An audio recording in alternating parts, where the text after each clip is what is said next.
Inverter AC PCB যদি বারবার খারাপ হয়ে যায় আর এত খরচ আপনি যদি সামলাতে না পারেন, এই ভিডিওটা আপনার জন্য। এই ইনভার্টার এসিকে আমরা নন ইনভার্টারে কনভার্ট করব।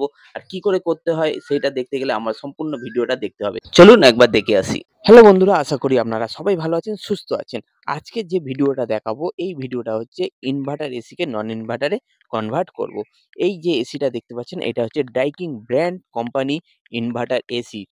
এসি হচ্ছে ২ রকমের হয়। একটা আছে ইনভার্টার এসি আর একটা হচ্ছে নন ইনভার্টার এসি। ইনভার্টার আর নন ইনভার্টারের মধ্যে পার্থক্য কি আছে? ইনভার্টার এসিতে একটা পাবেন আউটডোরে পিসিবি আর একটা পাবে ইনডোরে পিসিবি। দুটো পিসিবি ইনভার্টারে হয় আর নন ইনভার্টারে হয় একটা পিসিবি। ইনভার্টার এসি যখন পিসিবি খারাপ হয়ে যাবে তখন পিসিবি চেঞ্জ করতে আপনার ৭ থেকে ৮,০০০ টাকা খরচ হবে। নন ইনভার্টারে ২,৫০০ থেকে ৩,০০০ টাকা খরচ হবে।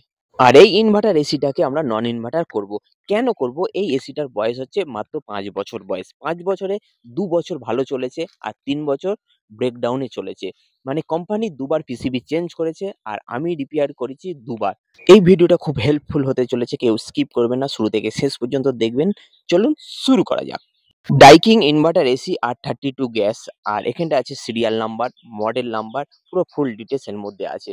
আর এই ভিডিওটা বেসিক্যালি তাদের জন্য যারা নতুন ইউজার আছে তাদের জন্য, আর যারা ইনভার্টার এসি নিয়ে ভুগছেন তাদের জন্য। ভোগান্তির দিন শেষ। এই ভিডিওটা দেখে আশা করি আপনার অনেকটা হেল্প হবে। আর এই ভিডিওটা আপনারা শেয়ার করে দিন যারা এরকম এসি কিনে ভুগছেন তাদের জন্য।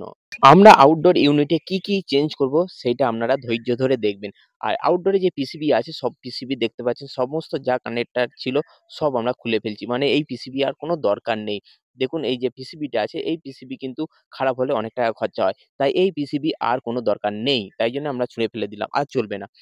আর এই যে ফ্যানটা আছে এই ফ্যানটা আমরা কিন্তু চেঞ্জ করব না। এই ফ্যানটা এসি ফ্যান। আর অনেক কোম্পানি আছে এইটাকে ডিসি মোটর করে দেয়। তাই জন্য আমরা এই ফ্যানটা চেঞ্জ করছি না। আমরা আর কি চেঞ্জ করব সেটা আপনাদেরকে দেখিয়ে দিচ্ছি।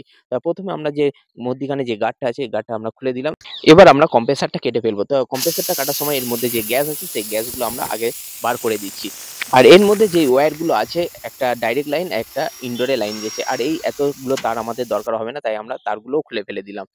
তা এবার আমরা কম্প্রেসারটা কেটে বার করে দেবো। সব গ্যাস শেষ হয়ে গেছে। এবার দেখুন আমরা কম্প্রেসারটা কেটে দিলাম। কম্প্রেসারটা কেটে আমি আপনাদেরকে দেখাচ্ছি। খুবই হালকা কম্প্রেসার আর ডিসি কম্প্রেসার, এর মধ্যে সমস্ত ডিটেইল আসছে। চাইলে আপনারা দেখে নিতে পারেন। পরিবর্তে আমরা নন ইনভার্টার কম্প্রেসার লাগাবো। আর আমরা নিয়ে চলে এসেছি Hitachi compressor, second hand compressor. আর রানিং মেশিন থেকে এটা কাটা আছে। চাইলে আপনারা এটা নতুনও লাগাতে পারেন, পুরনোও লাগাতে পারেন।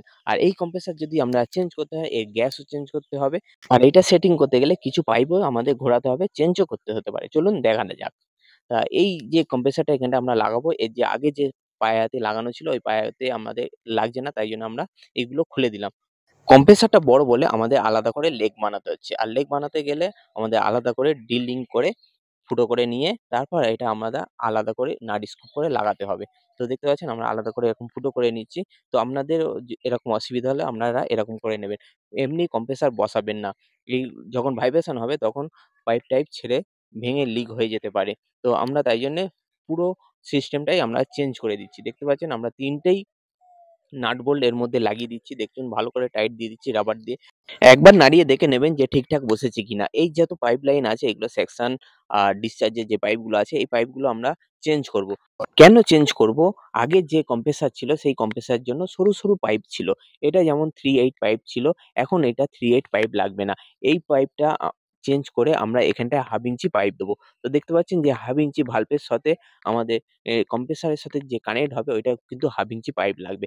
আর আগে ছিল এটা 3/8 পাইপ। আর ওই 3/8 পাইপটা কিন্তু আমরা লাগাবো না। এটা 1/2 ইঞ্চি পাইপকে আমরা ব্যান্ড করে আমাদের সাইজ মতো করে লাগিয়ে নেবেন। আপনাদের যেরকম সুবিধা হয় আপনারা সেরকম সুবিধা মতো আপনারা লাগিয়ে নেবেন। তো আমি এটাকে ব্যান্ড করে দেখুন এই জায়গাটা আমি লাগিয়ে দেবো। আর এই জায়গাটা লাগাতে গেলে এখানটা যে শর্ট পিসটা আছে এই শর্ট পিসটা আমরা খুলে দেবো। তো এখানটা কেটেও আমরা ঝালাই করতে পারি। বাট আমরা কি করব না ডাইরেক্ট খুলে আমরা এর সাথে ডাইরেক্ট লাগিয়ে দেবো। যত ও ঝালাই কম হবে তত ভালো। তো দেখুন আমরা এর সাথে ডাইরেক্ট লাগিয়ে দিচ্ছি, কম্প্রেসারের সাথে ভালভের ডাইরেক্ট কানেক্ট করে দিলাম। আর ডিসচার্জের যে পাইপটা আছে এই ডিসচার্জের পাইপটা আমরা চেঞ্জ করব। এই ডিসচার্জের পাইপটা ওয়াটার পাইপ আছে। আর এই ওয়াটার পাইপ আমাদের লাগবে না। আগে যে 3/8 পাইপটা খুলেছিলাম ওই 3/8 পাইপটা আমরা লাগাবো। আর এখানটা লাগাতে গেলে এখানে একটা জিনিস আপনারা মাথায় রাখবেন। এখানে যখন সুইচিং রড আমরা যখন ইউজ করি তখন এই পাইপটা কি করি না বেঁকে যায়। মারতে হাতুড়ি মারতে সকেট করতে বেঁকে যায়। তো আমরা যদি এই গ্যাজেটটা ইউজ করি তা কত সুন্দরভাবে সকেট হয়ে গেল। আর এই পাইপটা আমরা সুন্দরভাবে আমরা ব্রেজিং করতে পারবো। তো আমরা এই পাইপটাকে ব্রেজিং করে দিলাম। দেখুন ব্রেজিংটা কিরকম হলো একটু কমেন্ট করে জানাবেন। আর যত পাইপ আমরা কানেক্ট করেছি এইভাবে আমরা সবকটা পাইপকে ব্রেজিং করে নেব। আর ব্রেজিং গুলো আপনারা ভালোভাবে করবেন আর যাতে দ্বিতীয়বার যেন আর ব্রেজিং করতে না হয়। এবার আমি এই 1/2 ইঞ্চি পাইপটা ব্রেজিং করে নেব। এটা সেকশন পাইপ আর এই সেকশন পাইপটা আমরা ভালভের সাথে প্রথমে ব্রেজিং করে নিচ্ছি, তারপর কম্প্রেসারের সাথে ব্রেজিং করে নিলাম।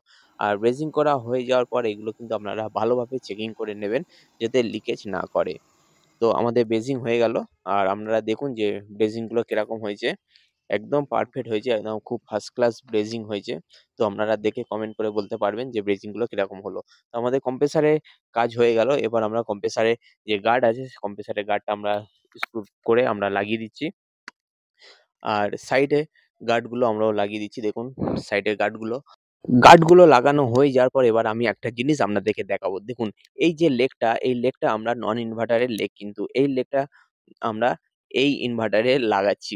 এটা আপনারা বাজার থেকে কিনতে পাবেন। তো এই লেগটা হচ্ছে খুবই সুবিধা, যাতে আপনারা কানেক্টরও পাবেন, এর মধ্যে ক্যাপাসিটর লাগানোরও জায়গা পাবেন। এবার কম্প্রেসারের কানেকশনটা আপনারা ভালোভাবে বুঝে নিন। দেখুন কম্প্রেসারে কানেকশন করতে গেলে ক্যাপাসিটরের সাথে প্রথমে আপনি দেবেন স্টার্টিং, তারপর দেবে রানিং, এবার তারপর আমি লাগাচ্ছি কমন। তা ৩ টে কানেকশন আমরা করে দিলাম। এবার যে ফ্যানের যে কানেকশনটা আছে, এই ফ্যানের যে আগে যে জ্যাক ছিল এই জ্যাকটা আমাদের লাগবে না। এই জ্যাকটা কেটে আমরা আলাদা জ্যাক পিন লাগিয়ে দেবো। জ্যাক পিন লাগিয়ে আমরা আলাদা 2 এমএফডি ক্যাপাসিটরের সাথে আমরা কানেকশন দেবো। তা একটা যাবে ক্যাপাসিটরে ডাইরেক্ট চলে গেল, আরেকটা ক্যাপাসিটর ভায়া হয়ে রানিং যাবে, আর আরেকটা যাবে কমন। তো এই ফ্যানের কানেকশনটা খুবই সহজ। তো আপনারা দেখে ভালো করে নেবেন। তো আমাদের কানেকশন রেডি। এবার আমি আপনাদেরকে চালিয়ে দেখাবো। দেখুন ছোট একটা এক্সটেনশন বোর্ডের সাথে আমরা জাস্ট চালাচ্ছি, আর তারপর আমরা ইনডোরের কাজটা দেখাবো। তো কন্টিনিউ আপনারা করতে থাকুন। তো আমাদের মেশিন চালু হয়ে গেল। তো ফ্যানও চলছে, কম্প্রেসারও চলছে। দেখুন এখানে প্রেসারও দেখুন কতটা জোরে প্রেসার মারছে। এখানে সেকশন ভালো টানছে আর ডিসচার্জেও ভালো প্রেসার আছে। তা এই প্রেসারটাকে আমরা কিছুটা হোল্ড করব। হোল্ড করে এর মধ্যে যেগুলো আমরা ব্রেজিং করেছি ওই ব্রেজিংগুলো আমরা চেক করব, যাতে লিকেজ আছে কিনা ওইটা দেখার জন্য। তা দেখুন আমরা প্রথমে প্রেসারটা হোল্ড করছি। প্রথমে প্রেসার ধরে নিলাম আর সেকশনটা আমরা লক করে দিলাম। লক করে এবার আমরা এটা বন্ধ করে দিলাম। আর আমাদের প্রেসার হোল্ড হয়ে গেল। এবার আমি শ্যাম্পু দিয়ে আমি যেগুলো ব্রেজিং করেছিলাম সেই ব্রেজিংগুলো আমরা এক এক করে চেক করে নেবো যে ঠিকঠাক কাজ করছে কি না বা লিকেজ হচ্ছে কি না। লিকেজ হলে আমরা এটাকে আবার ব্রেজিং করতে পারবো। ওই জন্যে আমরা প্রেসার হোল্ড করে এটা আমরা করলাম। তো আমাদের কারেকশন আর কম্প্রেসার লাগানো রেডি আর নন ইনভার্টারে কনভার্ট হয়ে গেল। এবার যার ঢাকনা-বাকনা যা আছে সবকটা লাগিয়ে নেবেন। লাগিয়ে নিয়ে স্ক্রু-টিস্ক্রু ভালো করে আপনারা টাইট করে দেবেন। দিয়ে এবার চলে আসুন কানেকশন। কানেকশনে আগে 4 কোর কেবল লাগতো আর একটা 3 কোর কেবল। আর এই 4 কোর কেবলটা আমাদের ৪ টে তার লাগবে না, একটা তার, তাই জন্য আমরা কেটে দিলাম। আর এইটা হয়ে গেল ফেজ, নিউট্রাল আর আর্থিং। আর আগে লাগতো ফেজ, নিউট্রাল আর কমিউনিকেশনের লাইন থাকতো আর আর্থিংও থাকতো। তাই জন্য ৪ টে তার, এখন লাগবে ৩ টে তার। আর আমাদের ওই যে ৩ টে 3 কোর কেবলটা, ওই 3 কোর কেবলটা আমাদের ইনডোরে কানেকশনে লেগে যাবে। তো তাই জন্য আপনারা এই কানেকশনগুলো ভালোভাবে করবেন, যাতে আপনারা নতুন যখন কাজ করবেন মানে এই ভিডিওটা বারবার করে আপনারা দেখে ভালো করে শিখে তারপর এই কাজগুলো করবেন। তা আমাদের কাজ হয়ে গেল। এবার চলুন আমরা ভ্যাকুয়াম করবি। এই ভ্যাকুয়ামটা আমরা ০.৫ ঘন্টার বেশি আমরা ভ্যাকুয়াম করব। কেন এটা R32 গ্যাস ছিল। আর এই জায়গায় আমরা ২২ গ্যাস এতে রিফিলিং করব। আর ততক্ষণ আমরা ০.৫ ঘন্টা ভ্যাকুয়াম হতে থাকবে। ইনডোর ইউনিটে কি চেঞ্জ করব সেইটা দেখতে গেলে আমার পার্ট 2 ভিডিও সেটা দেখতে হবে।